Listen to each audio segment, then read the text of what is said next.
Most people are surprised to even hear an argument raised against political correctness because the core assumption is political correctness equals kindness, that it is about civility. I argue that it's not. The answers to poverty are globally available, but they are politically incorrect. Has the world become too woke to joke or to express yourself freely? Does it really address the imbalances of the past, or does it create greater divisiveness? Well, that's what we'll be discussing with our panel in just a moment. So what now? Does political correctness do more harm than it does good? That's what we're discussing tonight. And we've got to change this background to something more appropriate. My first guest is the author of several best-selling books. Douglas Kruger has gotten right down to examining whether or not political correctness works for society today. He's written a book, it's called Political Correctness Does More Harm Than Good: How to Identify, Debunk, and Dismantle Dangerous Ideas. Just the title fits on one whole page. Isn't PC culture meant to be all about kindness? Is it about protecting victimized groups after all? Well, that's what he looks at and discusses in his book. Douglas has been inducted into the Speakers Hall of Fame. He's a member of Mensa, which is the High IQ Society, and he holds a degree in philosophy. So Douglas, welcome to So What Now? Great pleasure to be with you. Thank you. Good to see you. Also here to look at where we draw the line when it comes to sensitivities is Lito Ntoba, who is a lecturer at Central University of Technology. He's a debater and socio-economic analyst who is, in his own words, constantly obsessing about the end of the world as we know it. Welcome, Lito. Nice to see you. Thank you for having me, Gareth. I'm sorry about that obsession of yours. It doesn't sound like a good one to have. And finally, if political correctness is the way to go, what will happen to humor? Can we still share a joke without having to put disclaimers everywhere? Let's see if our final panelist can answer that. He is no stranger to many South Africans. He's a comedian, he's a media personality, he's a star of Comedy Central's Live at the Virtual Comedy Bar. It is Jason GOLIATH. How are you, Jason? I'm great, brother. Thank you so much for having me. Right, gentlemen. So, I mean, first of all, the politically correct people would already have a problem with us because we don't have any women on the panel, or as far as I can tell, and I don't want to identify you without you choosing your pronouns, but I don't think any of you are transgender necessarily, or LGBTQ, or any of those things. So I think we may have a problem with the PC people right off the bat. Jason, let's start with you, because I think humor is massively important. What bothers me the most about all of this stuff that we see on social media, what we read about, what we don't read about, more importantly, and the things that people say in private spaces as opposed to places where they think people might hear them, is that the one side seems to distinctly lack a sense of humor. There seem to be people who really just have obliterated any chance of the rest of us having fun. Do you think that that's unfair, or do you think that that's mostly true? Man, it's one of those difficult questions that is, it's unfair, it's absolutely fair, it's not true, and it is blatantly true. So I feel like... A fat lot of good it was. It was a really good idea bringing you on the show. You should never have got me. You wasted your whole time there. Oh my God, what a way to start. All right.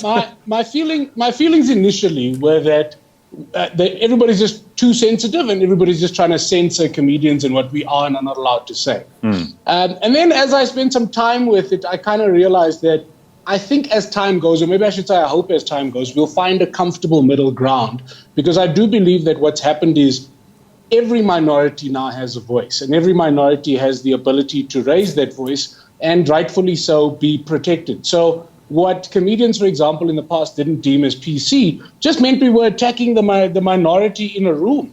So if you were the guy in the wheelchair, the guy with a funny dress code, the guy that was overweight, too thin, so what happened is we would always pick on those guys because those guys would be the minorities. And I think that, you know, it's easy to kind of have a global view, but very often we end up in rooms where we create minorities. So Gareth, you, I'm sure, have been to David Carr's Blacks Only, where in that audience, you are a minority and will be treated as such. You'll be picked on, they will make fun of you. And what happened before is we could make fun of those minorities. Why? Because there was no internet. There were no social media. All those yes, would exactly. stay in the room. Exactly. They'd stay in the room and you'd feel bad about going and talking about how you were treated. So we got away with murder. But at the moment, I'm just in a space of, look, we've got to learn, we've got to adapt, and we've got to find a middle ground. And don't make fun of people whose struggle you do not share has become my new rule. Yeah, but at the same time, I'm always in a minority because I choose not to belong to almost anything. The moment I feel I belong, I rebel. So I'm a good candidate for you to pick on me.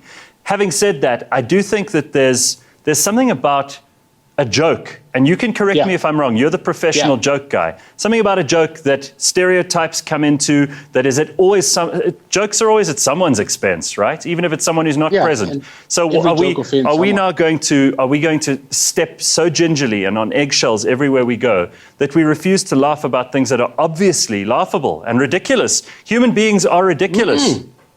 We are still going to laugh at those things as long as the comedian that you are currently enjoying was part of that struggle. So if you were No, but this sounds like conditions. This sounds like the terms and conditions. Yeah, but those are the conditions of life. I don't make these rules. I'm just out here trying to get paid. And in order to get paid, you have to stick to the rules. And the rules are you have to be politically correct. I didn't make these rules. All right. I'm not even sure if I'm against or for the rules. Okay, so having said that, let's go to Lito and Douglas. I want you each to define political correctness as you understand it. So Lito, let's start with you. How do you define political correctness? So political correctness for me is all about the control of discourse, because in its initial phase, words were not just for fun, right? Most of the time, words were used with a lot of intent and meaning. And so a lot of the words that you see now, people are demanding that people must be aware of and shy away from, were terms and words that were used to oppress the other, right? The minority, as Jason says it. So political correctness is a state of trying to get people to control what they say about the other, not to offend, but also not to create an atmosphere of oppression and an atmosphere of one not feeling comfortable. In other words, your definition is the Marxist one, is that it's all about power. Am I wrong? I mean, it's essentially that words are power, and that words are used to enforce power, and that there's a power relationship between people. That is an extremely sterile world to live in, and one that I'd prefer not to. I mean, you're saying this is an academic, and obviously you academics have no idea of how the real world operates. So this is naturally how you would define things. Intellectually, how do you define it? Well, unsurprisingly, I'm going to come at this from a completely different perspective. I'll give you, Gareth, a two-part understanding of political correctness, where the word itself, the actual phrase, comes from, and then back of that, where the spirit of the thing finds its origins. The phrase itself, political correctness, if you trace it back, its first origins, traced back by scholars, go to 1921 and, perhaps unsurprisingly, Soviet Russia. That was the first time the phrase politically correct, as an aspirational idea, as something that you should try to be, was ever used in language. Now that comes to us from something equivalent to Pravda, which is the government socialist mouthpiece. Right, which was propaganda. It was pure propaganda. Now, of course, the idea there is it was disseminated in order to help people to police one another. Right. And it begins with what you may say, then it progresses to what you may not say, then it goes further than that and it becomes what you must say. And that's where it starts becoming ominous. You know, we ask questions like, how did your average German go along with the rise of the Nazi Party? There's your formula. Now you can't say this. Now you must say that.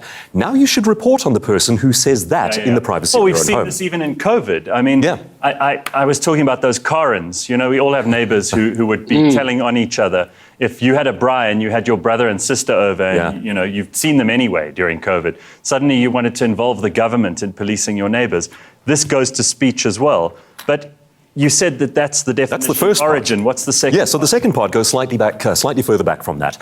It's the dawn of collectivism as a thought process and as a philosophy. It's down to one man, a philosopher named Rousseau. Today, Rousseau is Jean-Jacques Rousseau. Yeah, he is. He was Genevan-born. He's Parisian intellectual society. So he had sex with hundreds of women. Yes, wanted to be able to make this. You know your philosophy. So yeah, his whole thing was that he felt oppressed by Western Judeo-Christian norms, standards, morals, behaviors, and so forth. Yes. Yeah. He wanted to live as a pre-natural man, and he had to have a means by which to justify this. He was the original virtue signaler. So as you rightly suggest, he makes 4 different women pregnant, he has these children, and he feels that also oppresses him.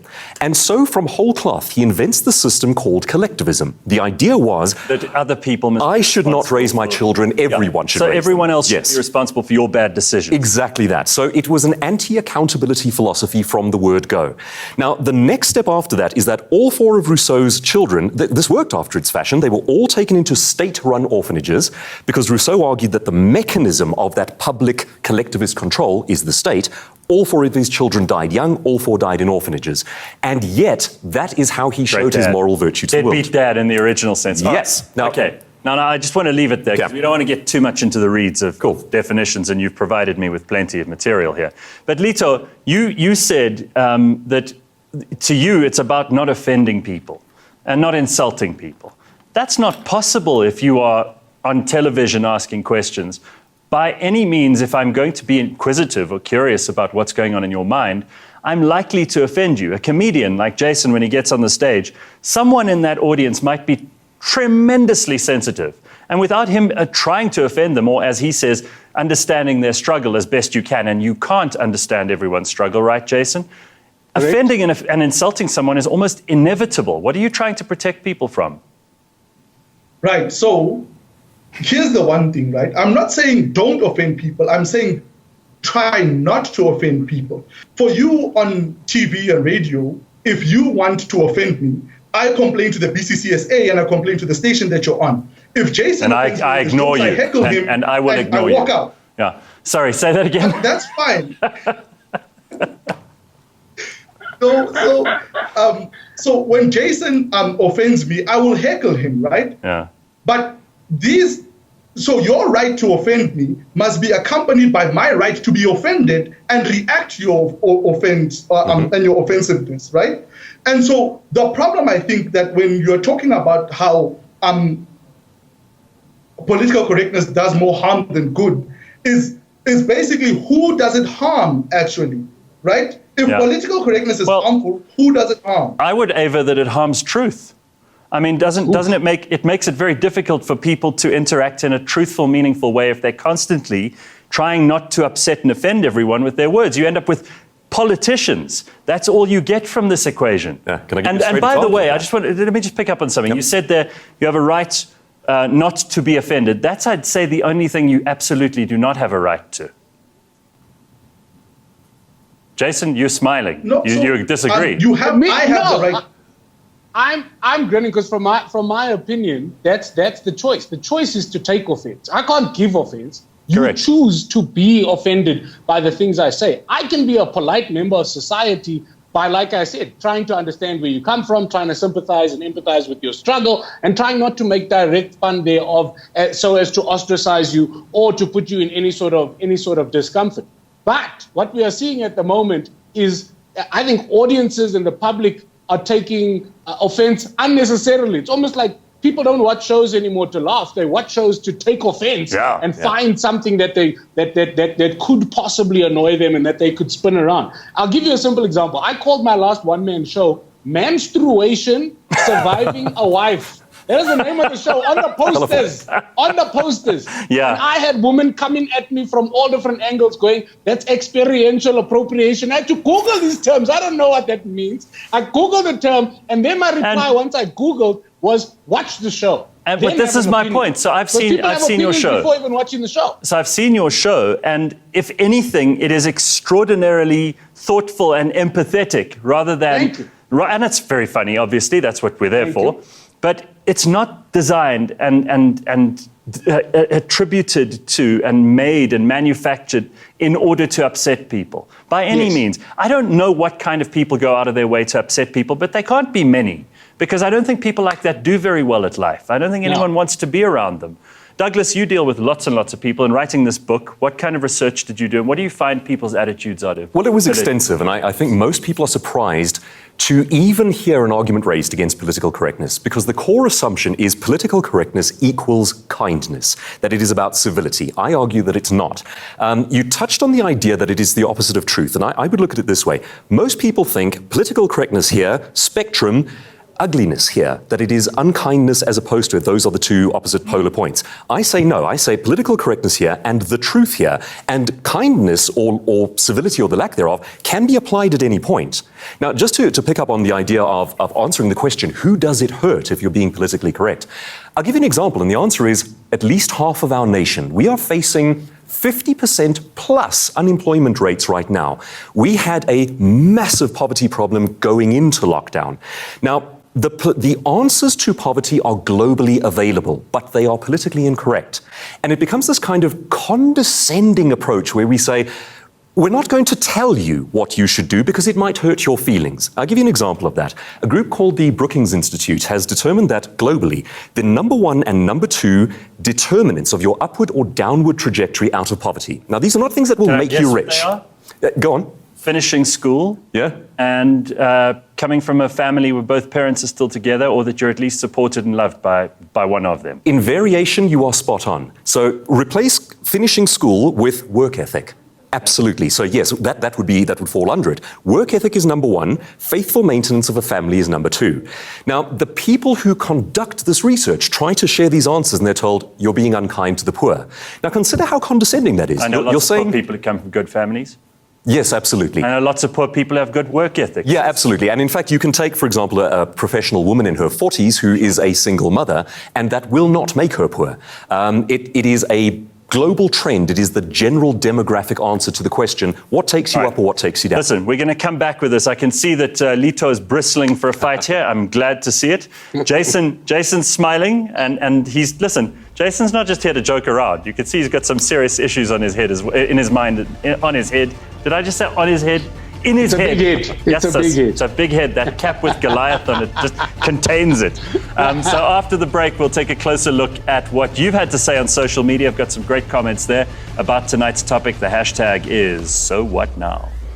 You can't just say, oh no, let's be politically incorrect in order not to coddle the poor. That's exactly how you create apartheid. That's exactly how you create a Holocaust.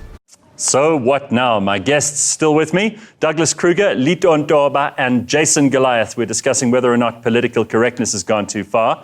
But now it's time to look at what you've shared online using the hashtag So What Now? Here's a good point from Craig. He says, I blame this current state of cotton wool emotions squarely on parents. Stop making soft, pathetic humans. Life is hard enough. Be tough. Ignore the nonsense. Move on to greater self-development. So, Lito, what do you think of that? And what did you think of Douglas's comments earlier? So Douglas's comments sort of lead to this sort of like fascist origin of determining what others don't do, and that necessarily makes them soft or want to be coddled. So let's look at it, right? When you look at something like poverty, when fascism speaks about poverty, they put it in Mein Kampf, it's put on as Arbeit macht frei. So it portrays the other as lazy. Yeah, sure. Exactly. So it portrays the other as lazy. And that's what being non-politically correct does. It creates an other. When you're talking about poverty in South Africa, it's so layered, so many issues. You can't just talk about the upward mobility. You have to talk about the repressive nature of how you got to that poverty.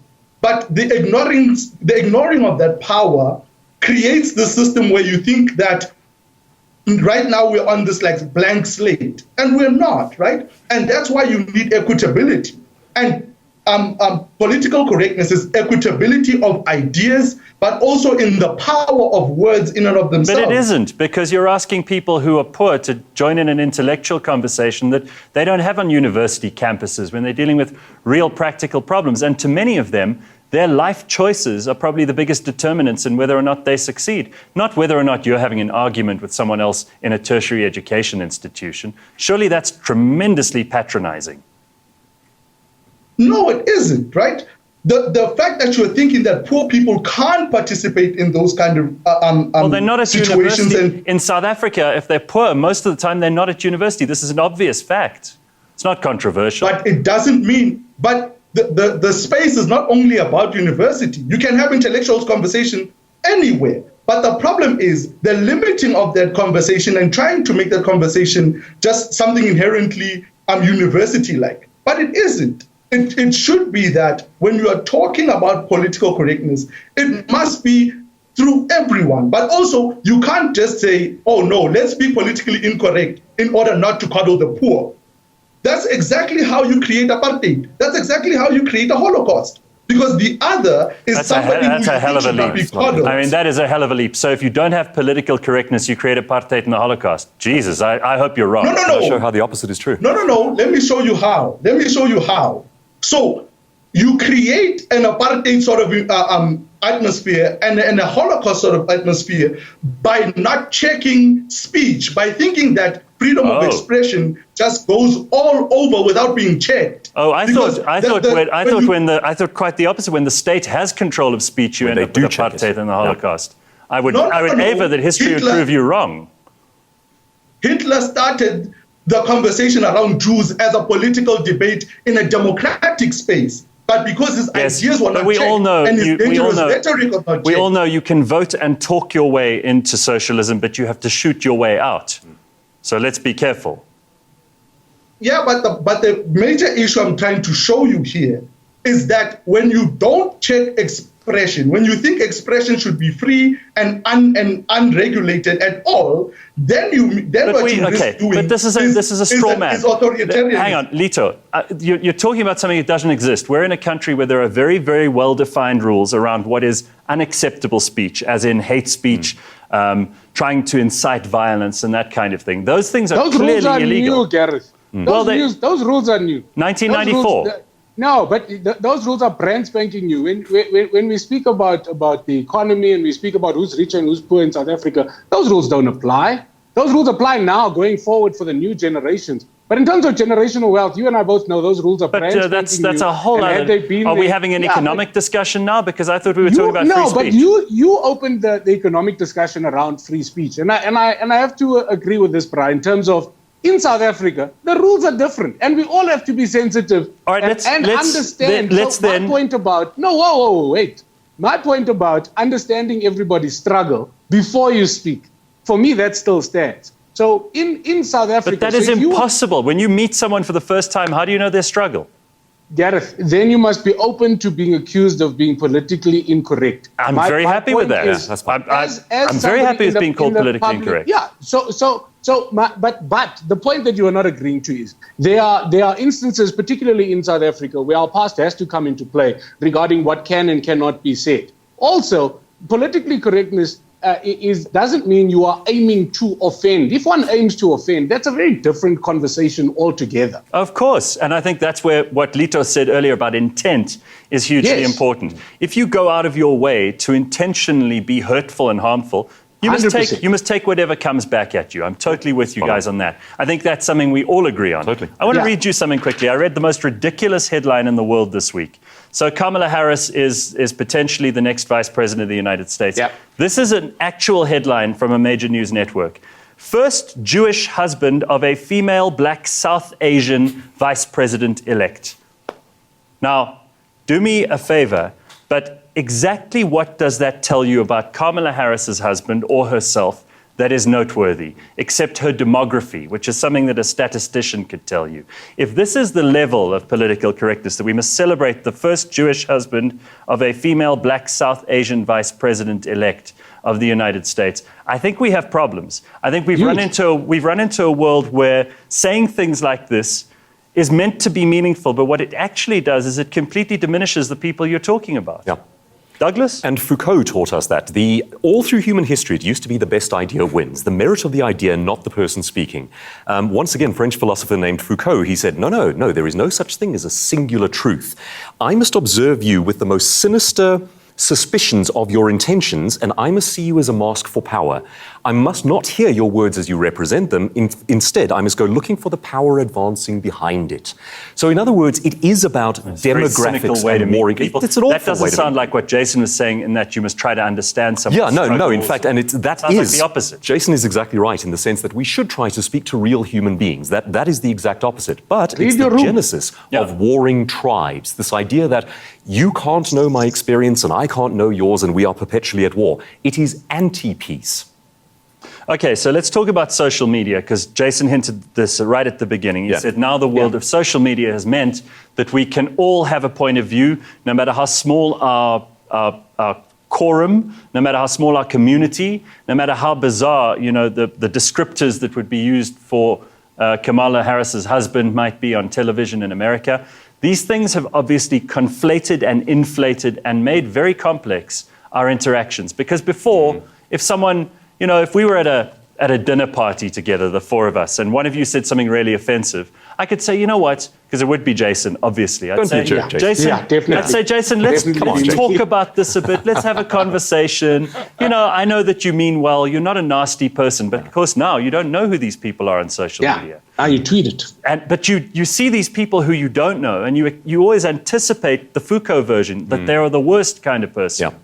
And therefore, we find reasons to hate before we've even got to know the argument. And it goes to destroy the person. I mean, it goes beyond hate. It goes what do you think of that, Lito? Yeah. So because these groups were so small and insignificant, we assumed that they didn't matter.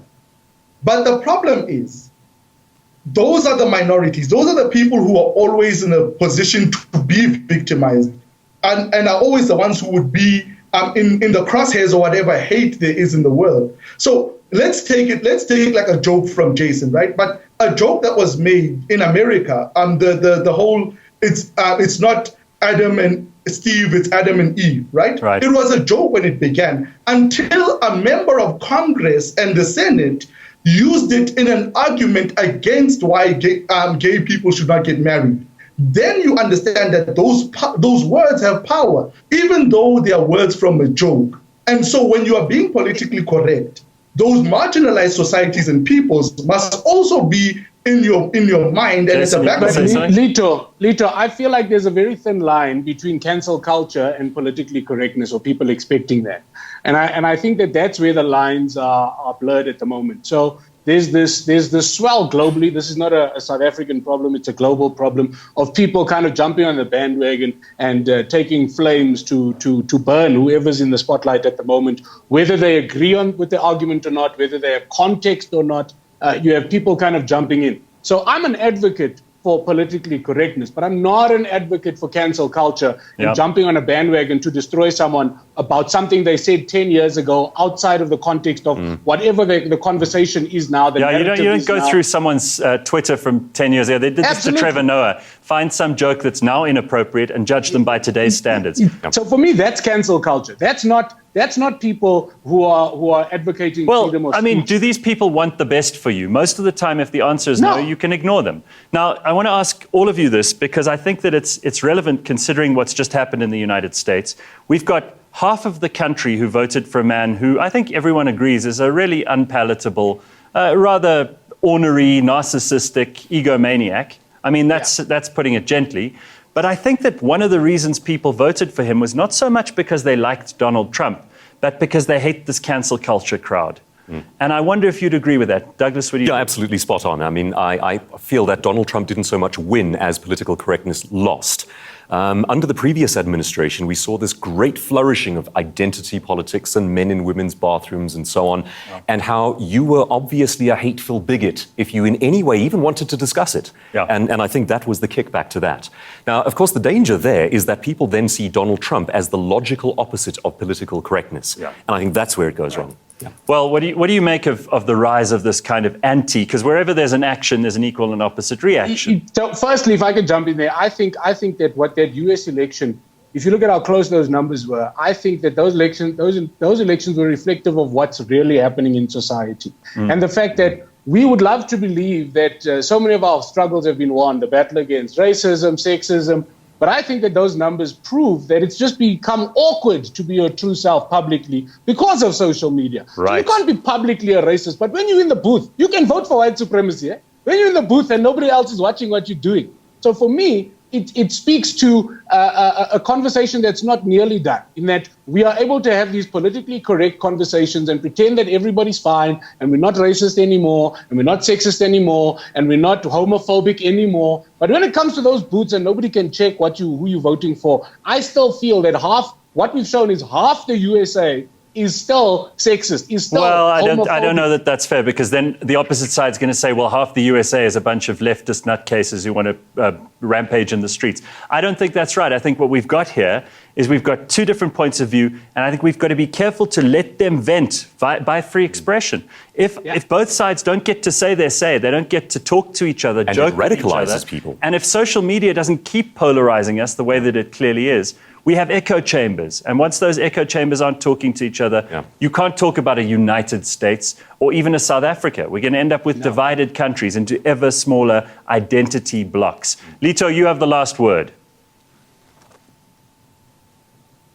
So for me, the biggest problem is that there was a referendum on hatefulness and unchecked speech, because Donald Trump lied and did everything, but people supported him. Do you know why? Because there was an erosion of power of the dominant group.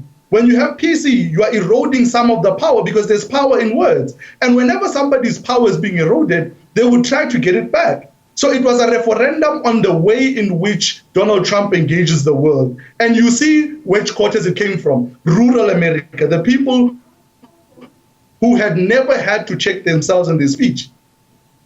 Well, that's an interpretation. I thank you all. We are pretty much out of time, but thank you all very, very much. Douglas, Lito, and Jason, thank you for chatting to me this evening. And next up, the doctor.